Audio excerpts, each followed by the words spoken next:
ഈ കാണുന്നതാണ് കേട്ടോ കടല്. അപ്പോൾ മുട്ടക്കിട്ട് ഇവിടെ ഇപ്പോൾ എനിക്ക് പ്രൊട്ടക്ഷൻ ചെയ്യാൻ വേണ്ടി ബ്ലോക്ക് ചെയ്തിരിക്കുന്നു. നല്ല തിരമാലയൊക്കെ അടിച്ച് കടലിൻ്റെ നല്ല തിരമാലുള്ള ഒരു ഏരിയയാണ്. ഇതിപ്പോൾ ശാന്തമായി കിടക്കുകയാണ്.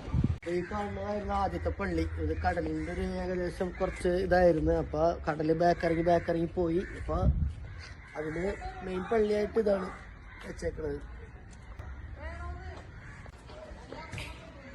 ഈ പള്ളി ചെല്ലാനം മറവുകാട് പള്ളി അത്ഭുത തിരുസ്വരൂപം വേളാങ്കണ്ണി മാതാവിൻ്റെ ഉള്ള സ്ഥലമാണ് പള്ളിയുള്ളത്. ഇത് പേരെടുത്ത പള്ളിയാണ്. അത് ഇന്ന് കുർബാനയൊക്കെ എല്ലാവരും പോയി.